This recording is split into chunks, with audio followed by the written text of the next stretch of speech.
Hello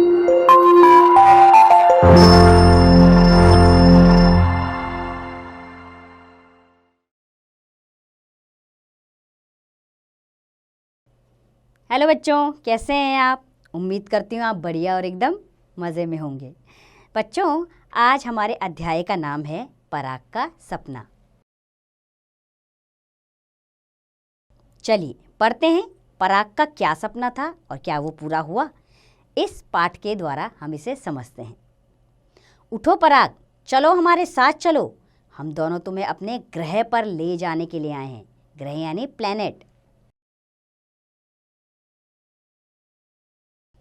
पराग दो अजीब से लोगों को देखकर दंग रह गया था।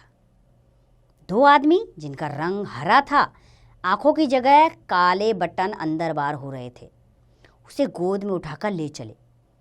रास्ते में उन्होंने बताया कि वे एलियन हैं। एलियन यानी दूसरे ग्रह में रहने वाले लोगों को क्या कहते हैं? एलियंस।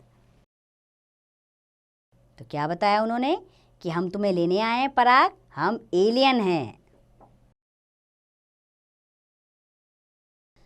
अपने ग्रह तक पहुंचने के लिए उनके पास एक यान था, यानी एक विमान।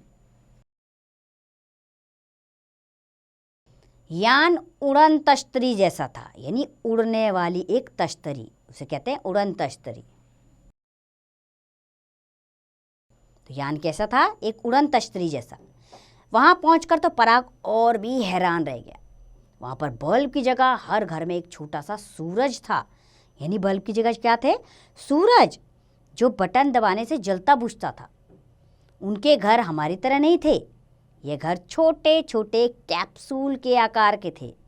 जब उन्हें सोना होता, वे अपने सिर का एंटीना हिला देते, जिससे उनका शरीर बहुत छोटा हो जाता और वे कैप्सूल जितने हो जाते।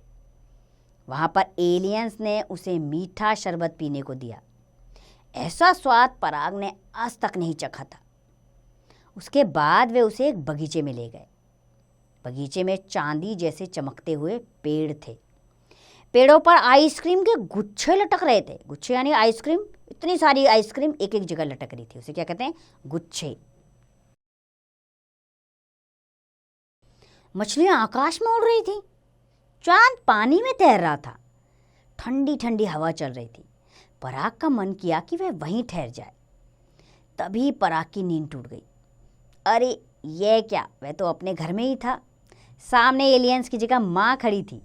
वह डांट रही थी कि स्कूल नहीं जाना क्या? स्कूल यानी विद्यालय।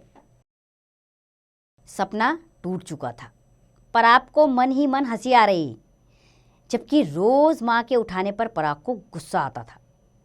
अब उसके मन में एक ही नया प्रश्न उठ खड़ा हुआ, क्या सचमुच एलियंस होते हैं? वह पापा के पास गया और उसने एलियंस के बारे में पूछा। कुछ बताने के बजाय शाम को पापा ने उसे एलियंस पर एक पुस्तक लाकर दे दी। पुस्तक पढ़कर भी पराग का प्रश्न वहीं का वहीं था, क्या सचमुच एलियंस होते हैं? तभी उसे अपने चाचा की याद आई, जो अभी कुछ दिन पहले ही अमेरिका गए थे। उसने उन्हें पत्र लिखा। पत्र कुछ इस प्रकार था। B319 महावीरपुरा, नई दिल्ली, दिनांक 8/4/2012। पूज्य चाचा जी, सादर प्रणाम। चाचा जी, हम लोग यहाँ ठीक हैं। उम्मीद यानी आशा करते हैं। उम्मीद है आप भी वहाँ अच्छे तरह से होंगे। चाचा जी, मैं एलियंस के बारे में जानना चाहता हूँ। पापा से पूछा तो उन्होंने एलियंस पर एक किताब लाकर दे दी। उसमें एलियंस से संबंधित कई घटनाओं का मज़ेदार वर्णन है। मज़ेदार यानी जिसमें मज़ा आए। एक घटना इस प्रकार है। अमेरिका के कुछ लोग पिकनिक के लिए समुद्र तट पर गए थे। वहीं खुले मैदान में अचानक एक बड़ी सी गोल चीज़ उड़ते हुए आकाश से आई। कुछ लोगों ने उसकी फ़ोटो खींचने की कोशिश की। कोशिश यानी प्रयत्न। थोड़ी देर में वह चीज़ उड़कर वापस चली गई। इसी प्रकार अमेरिका के ही एक शहर में एक व्यक्ति का जन्मदिन मनाया जा रहा था। अचानक उसे लगा जैसे कोई यान उतरा हो, पर बाहर जाकर देखने पर वह व्यक्ति गायब हो गया। लोगों का अनुमान है कि अन्य ग्रह से उड़न तश्तरी आई थी। उसमें सवार प्राणी ही उस व्यक्ति को ले गए। इस पुस्तक में यह भी लिखा है कि पेरू के नस्का रेगिस्तान में लंबी लकीरें बनी हैं। शायद वह एलियंस की हवाई पट्टी है। इसी पर दूसरे ग्रहों के यान उतरा करते होंगे।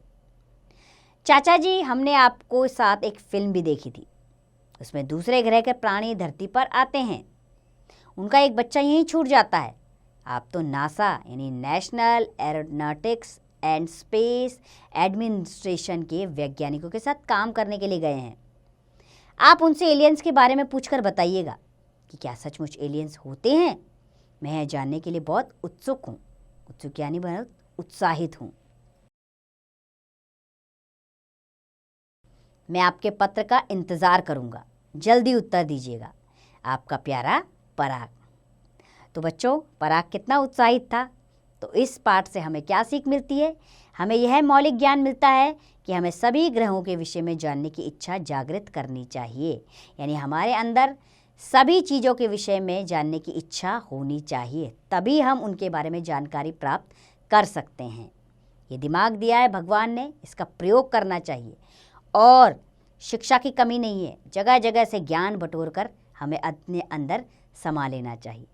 तो उम्मीद करती हूँ बच्चों, ये पाठ आपको अच्छा लगा होगा और इसका अभ्यास कार्य आप स्वयं कीजिए।